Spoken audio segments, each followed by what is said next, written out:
Welcome to the Sports Clinic podcast. I'm your host, Sadi Raza, and with me in the clinic today is Aatif Nawaz. He is an award-winning actor, comedian, producer, writer, and a cricket commentator for BBC Test Match Special. Welcome.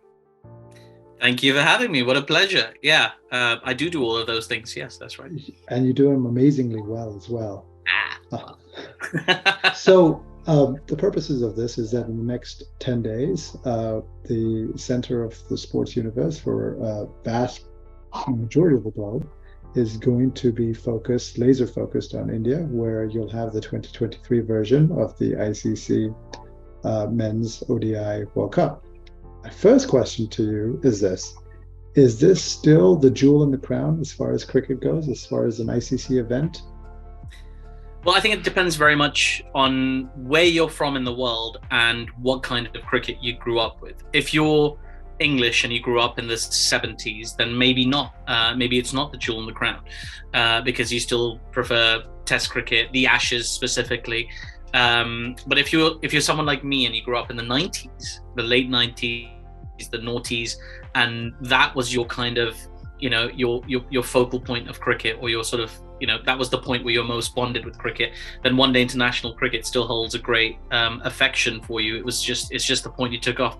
It's very early in this podcast to make a reference to wrestling, but I feel obliged to do so. It's like people like the wrestling or the era of wrestling when they started watching the most. You have that bias. So if you watched in the early 90s, you love Hulk Hogan, the Ultimate Warrior. If you watched in the late 90s, you love Shawn Michaels, Bret Hart, the NWO, things like that. If you watched in the last, 10 years, you got John Cena, Roman Reigns, whatever. You always sort of, are drawn to the era where you bonded with the game, which is why people always have that nostalgia thing. So I think for the vast majority of people that you'll meet in the world of cricket fandom who are sort of in their 30s, 40s, 50s, I think they're going to be very, very engaged in this. Whilst a lot of people will acknowledge there's some issues with the format and its positioning in world cricket, I think there's people like myself who are genuinely very excited about spending 6 weeks with this format. And what's the future? In the lead up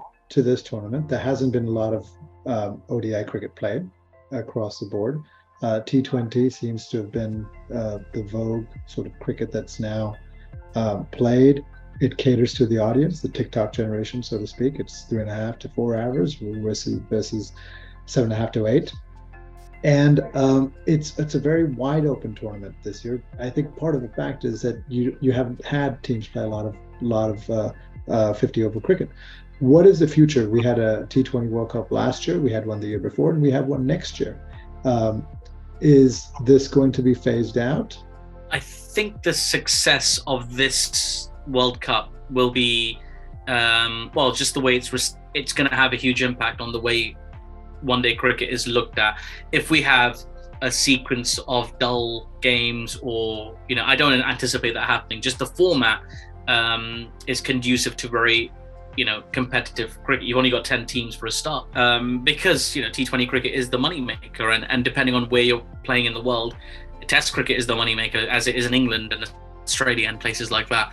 So it's going to be a difficult one to navigate as times go forward. Some teams are very well suited to it, and they get sort of value on the pitch from it. But I don't think it's any surprise that a lot of the longer tournaments will be hosted in countries that have sort of a more, that are more cricket centric, as it were. They don't have as many competing sports to deal with.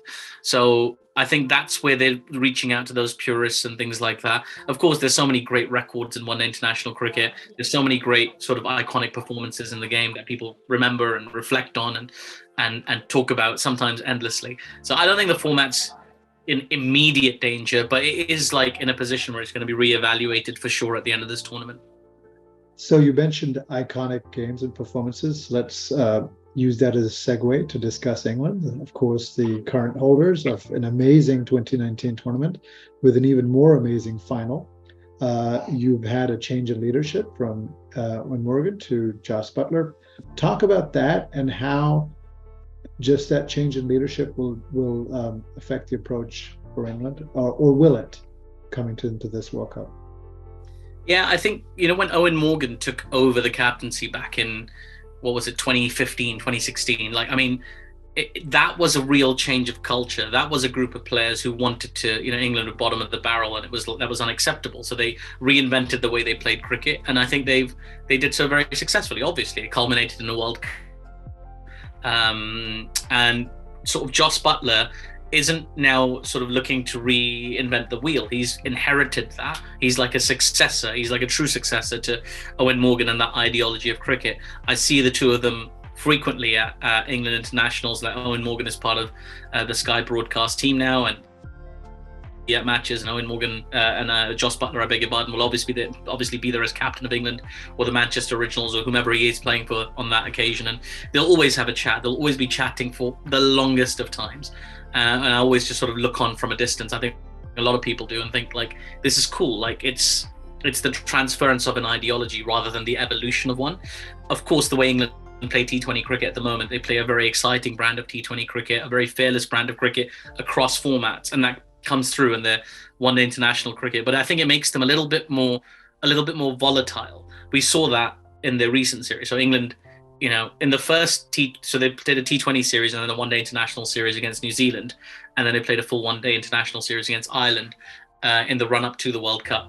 The series against Ireland, they used very much sort of bench strength who aren't going to India for the World Cup. But that series against New Zealand was a bit of an eye-opener for everybody, because the style of cricket that England plays, they don't take any steps back. That often leaves them open a little bit. I think for a while, people were, without having a lot of one-day international data or recent one-day international data to play with, people would have made England like amongst the favourites. I think people have just eased off that a little bit after this New Zealand series, because they are susceptible to all the same things that all the teams in the world are, because nobody dominates anymore. You don't have those win streaks and things like, I know Sri Lanka had a very long win streak up until recently, but a lot of that was against very low ranked teams. And no disrespect to that streak, but I think overall the data shows us that teams struggle to dominate in one-day international cricket, and a lot of that comes down to the fact that it's just not played as much. So bringing it back to the World Cup, it's going to be one of the most open tournaments we've seen in a while, because there's genuinely sort of 6 or 7 contenders there, or let's say 5 or 6 contenders, I would say, that you could see lifting the trophy. How does that skill set and the experience that England has in playing, for example, the IPL, translate, help them or hinder them as they now play 50 overs in India? Obviously, you have a lot of experience. But you have, England made the big call to bring in Harry Brooks, who's a little bit more inexperienced. But they have a very balanced lineup, both with, bowling variation, all-rounders.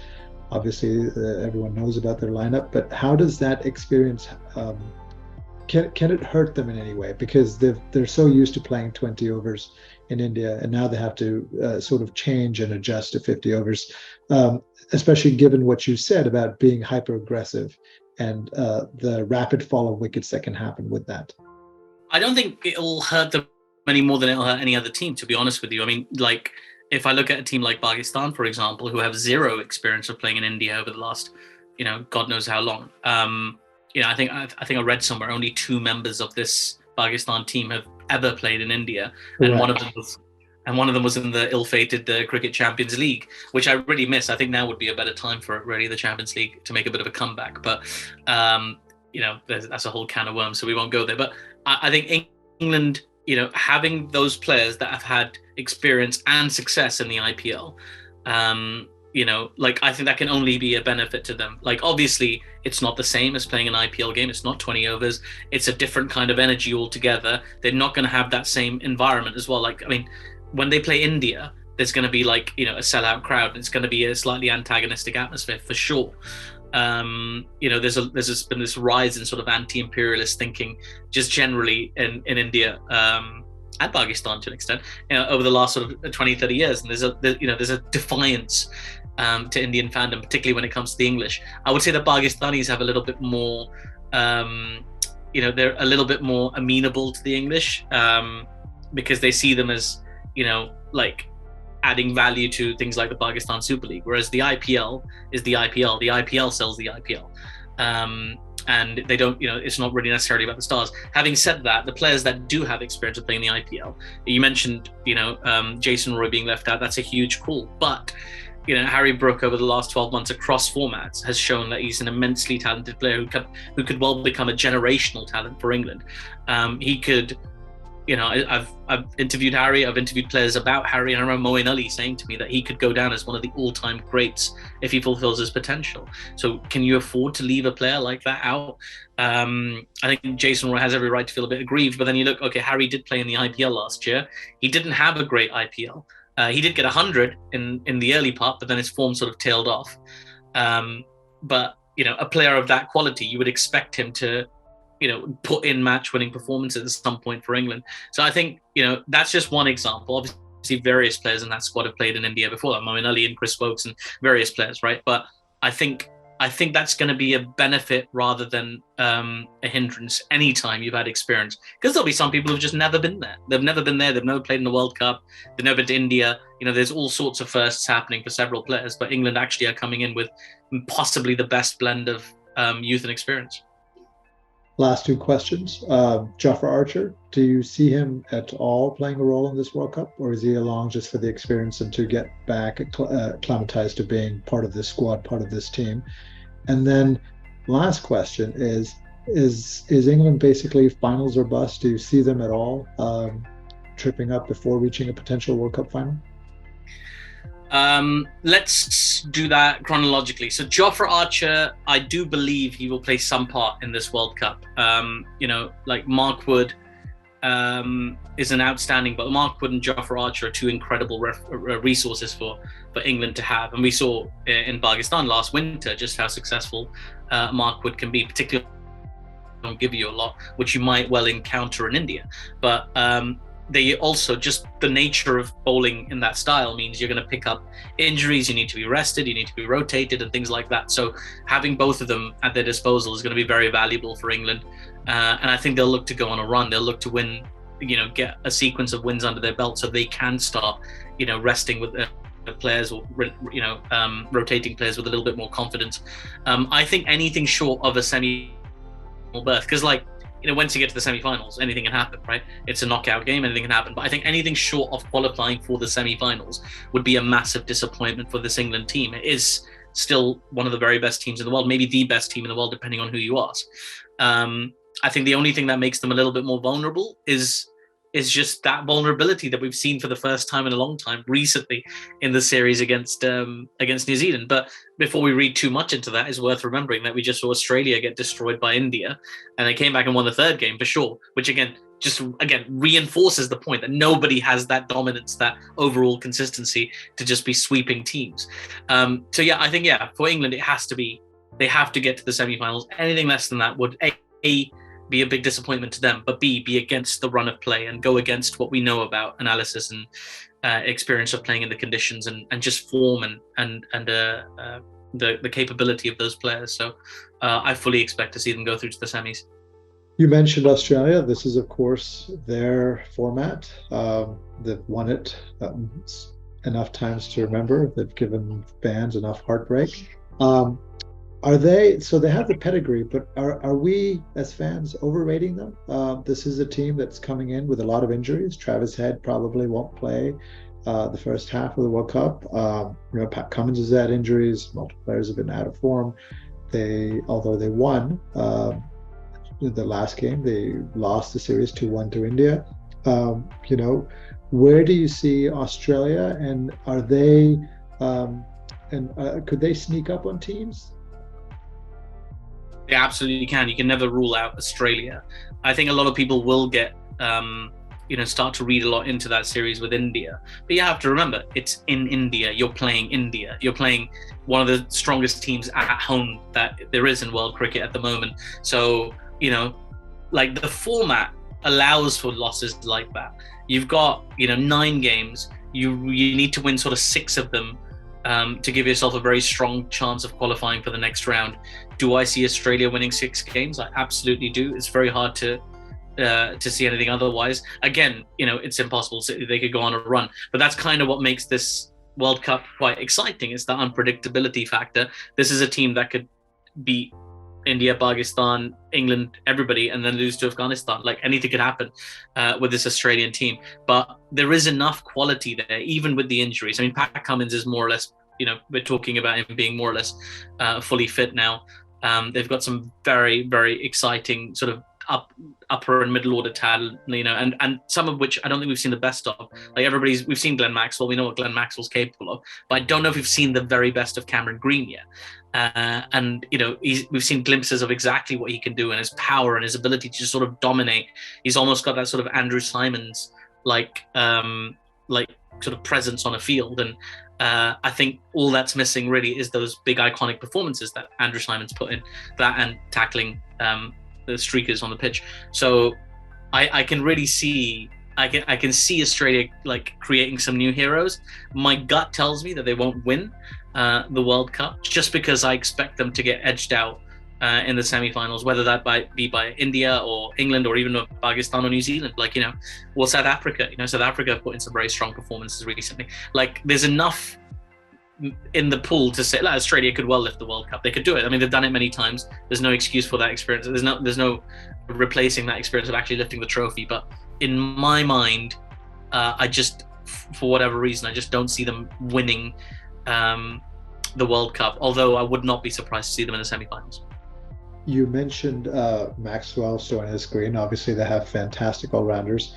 Is the lack of a spin department, you only have Zampa and Ashton Agar, is that at all going to be the Achilles heel that lets them down, given the fact that the tournament's in India?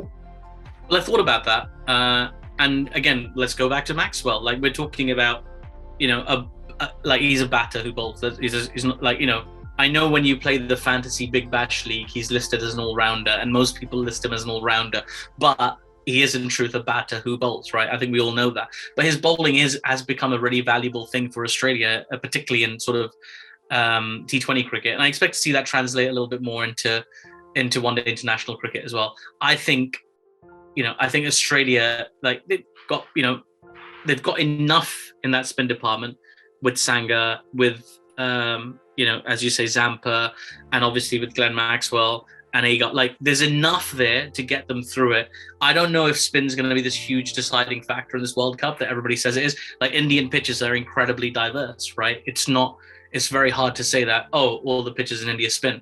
Like, a lot of people do say that, and it's annoying, frankly, because when you watch a lot of IPL cricket or broadcast IPL cricket, as I do, you get to know that, Rajkot is very different to Hyderabad, which is very different to Bengaluru, which is very different to Chennai, which is very different to Mumbai. Like, they all, they've all got their own little intricacies and their own little things. And like, spin will become a big factor in a couple of those venues. But having a look at the schedule, I don't think it's going to be a huge issue. Again, they might run into like a Rashid Khan, or an Adil Rashid, or they might run into a spinner who could do some damage there, and that wouldn't be the first time. But I don't foresee their lack of spinner causing them a huge amount of an issue. It's more of I certainly don't see them lamenting it either, because it's a very Pakistani trait, actually. We do that. So we'll look at the balance of a team retrospectively in hindsight and say, well, obviously we needed another seaming all-rounder. Obviously we needed another spinning all-rounder. The Aussies don't do that.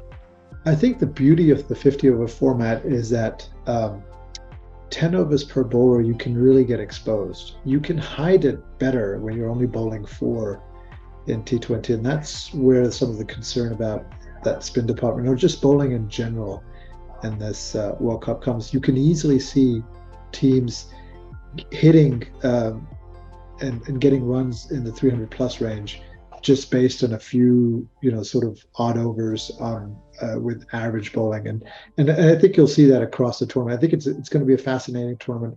I thank you very much for taking the time out. I appreciate it. Last words? I hope to make it there, and I think I don't know what the majority of the listenership of this podcast is going to be, but I suspect there'll be a lot of Pakistan fans, and if like a lot of them, I'd love to see Pakistan do very, very well at this World Cup. I think it's going to be a wonderful 6 weeks.